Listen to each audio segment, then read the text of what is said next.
وبه نستعين على أمور الدنيا والدين والصلاة والسلام على أشرف الأنبياء والمرسلين سيدنا ومولانا محمد وعلى آله وصحبه أجمعين. Amma ba'd, alhamdulillah, kembali dikumpulkan dalam majlis yang penuh dengan barakah insyaallah. Mudah-mudahan semuanya mendapatkan keberkahan dari Allah Subhanahu wa taala. Amin ya rabbal alamin. Ikhwani rahimakumullah, meneruskan pembacaan kitab An-Nasaih Diniyah karya Qutbid Da'wah wal Irsyad Al-Habib Abdullah bin Alawi Al-Haddad. Beliau berkata, qala Al-Hasan Al-Basri rahimahullah, inna man kana qablakum ra'au hadzal Qur'an rasail ilaihim min rabbihim fakanu yatadabbarunaha bil-laili wa yanfudhunaha bin-nahar wa yunfidhunaha bin-nahar. Intaha. Al-Habib Abdullah Al-Haddad menukil ucapan Al-Hasan Al-Basri rahimahullah. Beliau pernah berkata, inna man kana qablakum, bahwa manusia-manusia yang ada sebelum kalian,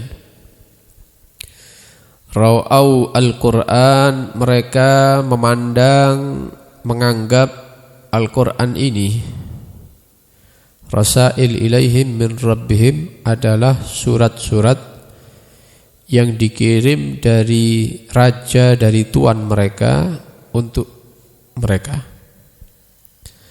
Fakanu yatadabbarunaha bil-lail, maka mereka meresapi itu surat, isi-isi surat tadi itu di waktu malam, kemudian di waktu paginya menjalankan apa yang ada di dalam surat-surat tersebut.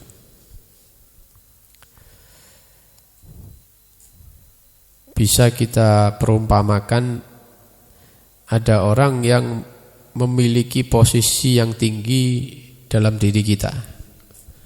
Ada manusia yang memiliki posisi yang tinggi dalam hati kita. Baik itu guru, misalnya guru yang selalu membimbing, atau atasan misalnya untuk orang-orang yang bekerja, atau misalnya ada surat dari pasangan, misalnya istri misalnya, yang sangat dicintai, maka mereka itu mengirimkan surat untuk kita. Karena mereka itu memiliki tempat di hati kita, maka surat itu kadang-kadang tidak cukup dibaca satu kali. Sudah dibaca? Ya, kalau sekarang ini mungkin via WhatsApp begitu ya, atau yang semisalnya. Dia sudah baca itu kalimatnya, sudah baca. Tapi karena yang ngirim ini orang yang memiliki tempat khusus di hati, itu kadang dibuka lagi, diulangi lagi. Bacanya itu dulu, padahal sudah baca dia, sudah tahu isinya, sudah jelas. Tapi diulang lagi, saking senengi mendapatkan surat tadi itu. Kalau misalnya dapat surat dari guru, ya, dari guru yang dia hormati, ya, yang dia harapkan perhatiannya, yang dia harapkan doanya, tiba-tiba sang gurunya ini mengirimkan surat kepada si santri. Padahal santri ini tidak nyangka bakal dapat surat dari guru. Masa orang seperti saya dapat surat langsung khusus dari guru? Ya, kalau senior saya mungkin karena mereka orang dekat. Saya ini ya santri biasa. Kok tiba-tiba datang surat dari gurunya. Maka dia baca itu surat, kemudian ditaruh, diambil lagi, dibaca kedua kali, ketiga kali. Per kata dia perhatikan, apa kata-kata yang ditulis di situ sama gurunya. Satu-satu dilihat kalimatnya. Oh, berarti inti daripada surat ini, guru memerintahkan saya untuk selalu taat kepada Allah, bukan hanya di depan manusia, tapi di dalam keadaan sendiri. Misalnya, di dalam surat ini guru mengingatkan saya untuk selalu jauh daripada maksiat misalnya. Oh, guru memerintahkan saya untuk memperbanyak sholawat. Oh, guru melarang saya untuk masuk ke tempat-tempat yang tidak pantas bagi santri, bagi orang yang hadir majelis. Perhatikan. Setelah dia ulang itu surat, ya, dia pahami betul di malam hari, besok pagi dia langsung praktek. Ya, ingat omongannya gurunya. Oh, saya harus taat. Oh, saya harus jauh dari maksiat. Oh, saya harus memperbanyak sholawat. Oh, saya harus meninggalkan. Oh, tidak boleh saya masuk tempat ini. Tidak pantas bagi santri. Oh, ini. Langsung praktek. Nah, orang-orang dahulu, kata Al-Imam Al-Hasan Al-Basri, memandang Al-Quran itu seperti surat dari orang ya yang paling dia kagumi, ditujukan kepada mereka, manusia-manusia itu. Di surat dari Allah. Al-Quran itu seperti surat. Jadi di malam hari sama mereka diulang-ulang bacaannya, pelan-pelan, per kata. Besok pagi dipraktekkan. Itu orang-orang dulu. Orang-orang dulu menyaksikan, memandang, menilai Al-Quran itu seperti itu, rasail, surat-surat dari Allah. Ya, jadi malam itu diulang-ulang kadang-kadang. Satu ayat itu diulang-ulang, atau satu surat itu diulang berkali-kali. Sudah ngeresep di hatinya dia, sudah tahu intinya apa, maka besok pagi dipraktekkan. Itu man kana qablana, orang-orang yang ada, yang hidup sebelum kita. Ya kalau sekarang tidak tahu ya, mungkin sekedar bacaan begitu saja ya, tanpa diresapi, apalagi mempraktekkan ya. Wa kullama kana al-'abd awsa'a ilman wa ma'rifatan billah kana akthar tadabburan lil Qur'an wa 'azam fahman fihi. Seorang hamba itu semakin luas ilmunya, semakin mengenal Allah, maka dia akan semakin banyak mentadabburi Al-Qur'an. Ya, semakin akeh ilmune, semakin kenal sama Allah, maka Al-Quran itu semakin sering dia renungi makna-maknanya. Dan dia adalah orang yang paling mengetahui makna, arti daripada Al-Quran. Siapa? Orang-orang yang berilmu. Orang-orang yang mengenal Allah Subhanahu wa ta'ala. Walidzalika ittasa'al majal fi tadabburil Qur'an wa fahmihi lil 'arifina billah minal ulama'i rasyidin wal imamil muhtadin. Karena itu kalau lubang untuk memahami Al-Qur'an itu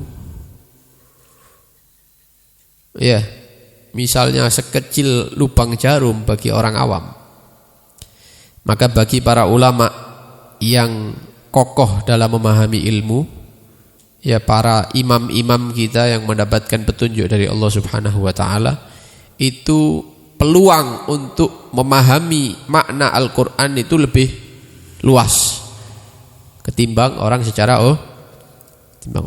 umum. Ya.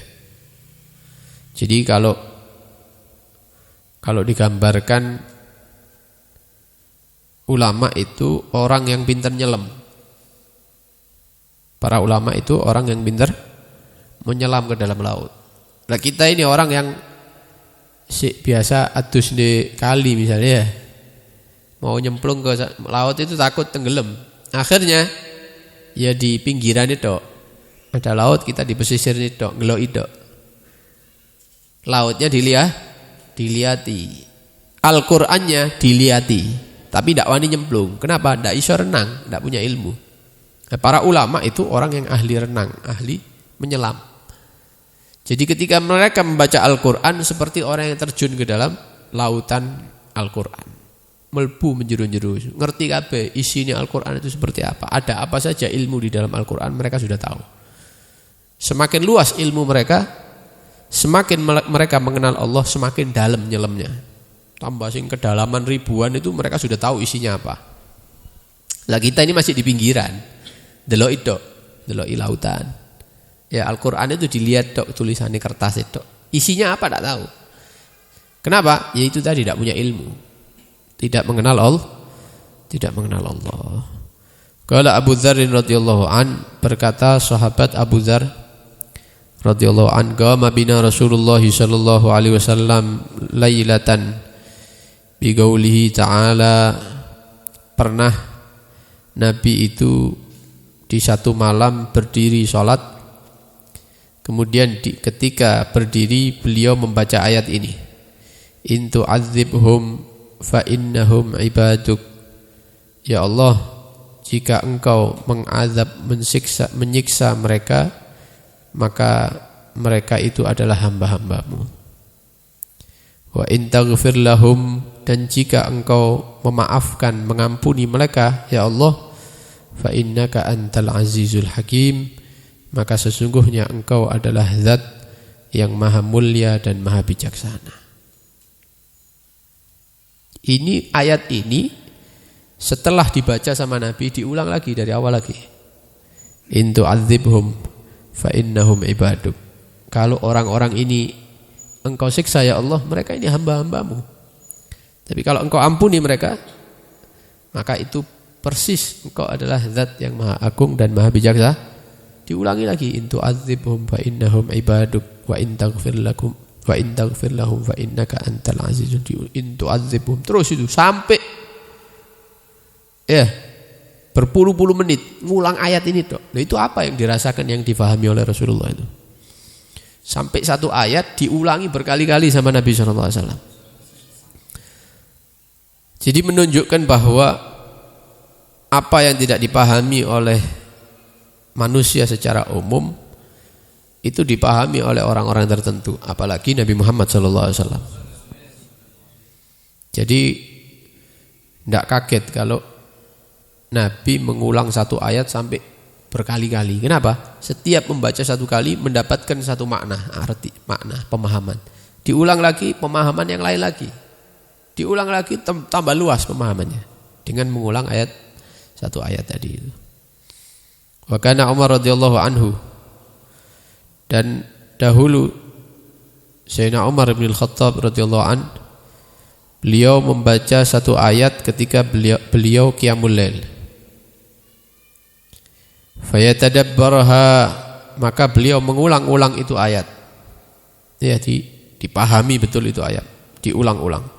Hatta rubbama saqata min qiyamihi min syiddati khasyatihi wa khusyu'ih, karena ayat itu menceritakan tentang siksa Allah, bagaimana balasan Allah terhadap orang-orang yang melanggar. Diulang-ulang ayatnya sama Sayyidina Umar, maka beliau kadang-kadang terjatuh. Dari posisi berdiri itu jatuh. Ya, pingsan. Kenapa? Karena rasa takut yang dirasakan ketika membaca ayat tersebut. Kan saiki kan ndak krungu Quran ya ambek rokokan. Ya ambek ngombe kopi. Atau Al-Qur'an itu disamakan seperti musik-musik. Sing penting disetel wis. Ya. Sing jero omah lapo ndak ero. Kadang ditinggal turu. Ya, kadang ditinggal nyapu. Nah, kalau memang ndak niat baca Al-Qur'an, ya dimatikan, ada apa? Al-Qur'an itu ya untuk ditadabbur. Kalau mau nyetel lu nggo rungokno. Lek ndak patenono lho. Lu cek ketok omahe ku Islami. Ya, mlebu Islamic Center ngono lho. Ono maneh. Lek ape ngrungokno lu nggo Al-Qur'an iku rungokno. Atau nyetel live Mekah ya. Isinya kan Al-Qur'an tapi ndak dirungokno. Ya kalau mau dengarkan duduk. Suwaye kabeh bersih-bersih omah, melakukan aktivitas patenono, gantina. Jangan Al-Qur'an disamakan dengan musik. Ya, menemani keseharian, tapi tidak dirungokno Al-Qur'an. Ini bagaimana dengan kisahnya Nabi, kisahnya Sayyidina Umar. Mereka itu menganggap Al-Qur'an itu adalah surat dari Allah Subhanahu wa ta'ala. Wa qama Tamimud Dari lailatan, pernah Tamim Ad-Dari di satu malam beliau berdiri salat membaca ayat ini dalam surat Al-Jathiyah. Am hasiballadzina ijtarahus sayyi'at an naj'alahum kalladzina amanu wa amilus shalihat. Apakah mereka mengira, yaitu orang-orang yang melakukan maksiat, kami akan perlakukan dia seperti orang yang beriman dan beramal soleh? Nah, ada pertanyaan ini apa kira-kira? Ini di Al-Qur'an ya. Kira-kira oleh orang maksiat sama orang beramal soleh, perlakuan Allah kepada dua orang ini sama apa enggak? Ya pasti enggak. Sawa'am mahyahum wa mamatahum, baik di waktu hidupnya mereka maupun ketika mati. Sama apa enggak? Enggak bodoh. Uripe sing situk ruwet, ya sempit, yang ahli maksiat itu masalah tok. Ya hatinya selalu susah. Yang amal soleh dia tenang, nikmat hidupnya, ya lancar, diberi kecukupan. Nanti ketika mereka mati wafat ya beda, yang satu su'ul khotimah, yang satu husnul khotimah. Nah, ini jangan dikira mereka ini sama. Ya, ahli maksiat dengan yang beriman dan beramal soleh. Kalau dianggap sama, sa'ama yahkumun, betul-betul buruk.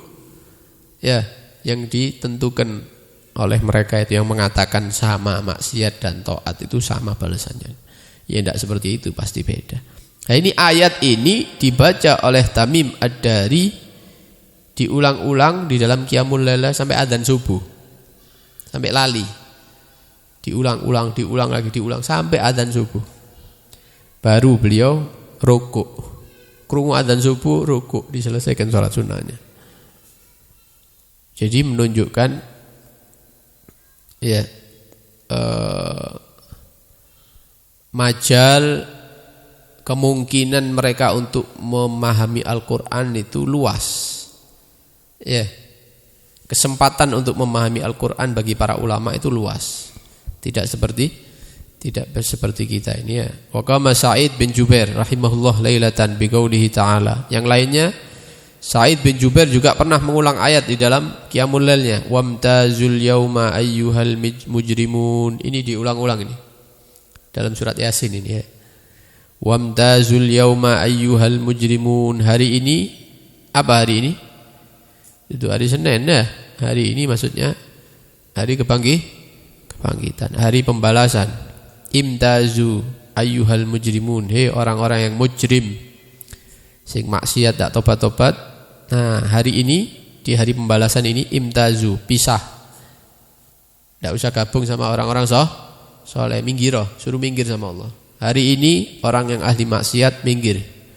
Jangan dekat-dekat sama orang-orang soleh.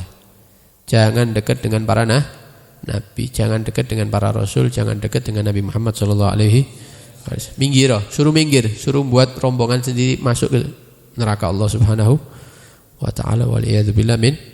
Itu diulang-ulang sama Sa'id bin Jubair sampai berjam-jam itu ayat itu. Satu ayat tok ini.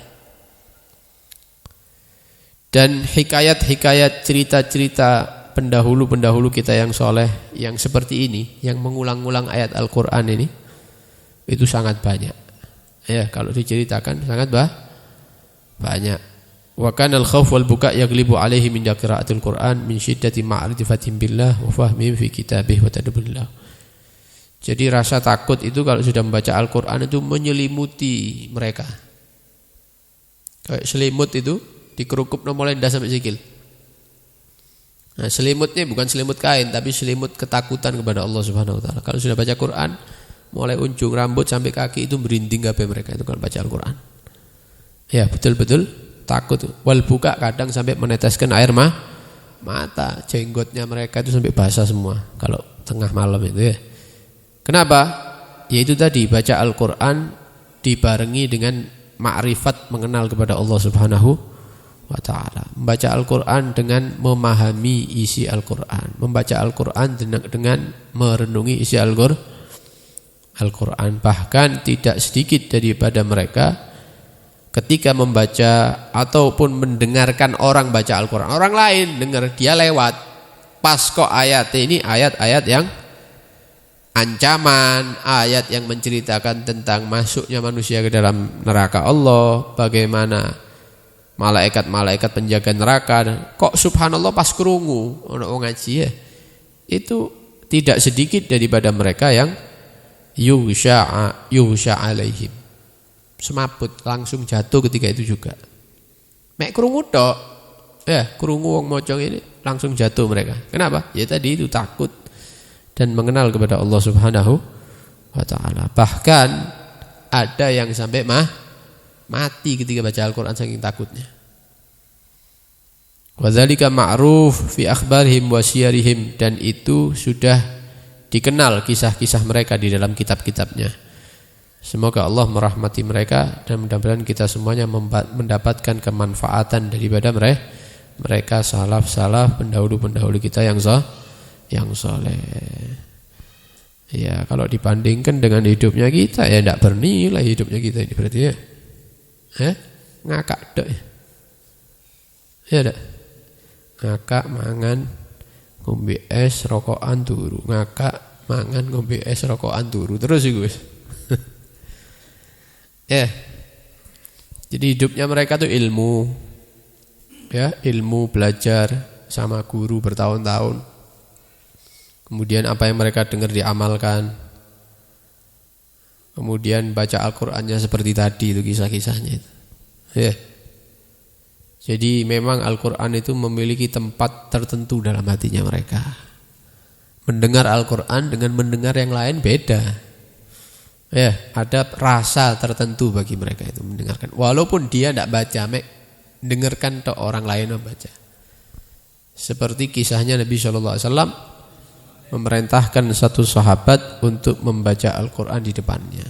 Katanya sahabat ini, loh, ya apa ya Rasulullah, kok saya yang disuruh baca? Al-Quran ini kan diturunkan, diwahyukan kepada Anda, masa saya yang baca? Kan tidak pantas gitu. Katanya Nabi, tidak, saya ini senang mendengarkan Al-Quran dari lisan orang lain. Jadi orang yang ngaji, Nabi dengarkan. Itu Nabi senang seperti itu. Akhirnya baca orang ini, baca ayat sampai ayat yang menceritakan bahwa nanti di hari kebangkitan Nabi itu dijadikan syahid, dijadikan saksi yang membenarkan omongan nabi-nabi terdahulu sebelumnya dan umat-umatnya. Jadi nanti Nabi ini ditanya, betul tidak kamu menyampaikan ajaran ini? Iya ya Allah misalnya. Siapa saksinya? Nabi Muhammad. Ditanya sama Allah, wahai Muhammad, betul ini fulan, Nabi fulan ini menyampaikan. Ya Allah, dia sudah menyampaikan begini. Jadi Nabi itu nanti dijadikan saksi yang membenarkan para nabi terdahulu. Itu ketika diceritakan di dalam Al-Quran ayat itu dan dibaca oleh sahabat ini tidak sadar ketika baca ayat itu, dilihat Nabi itu ya jenggotnya wis basah semua. Nangis, takut dengan hari menghadap kepada Allah Subhanahu wa ta'ala. Sampai berhenti sahabat itu. Wedi kabeh diterusno. Iki Nabi wis, kalau bahasa Jawa itu apa? Sampai opa-opa itu. Hah? Iya.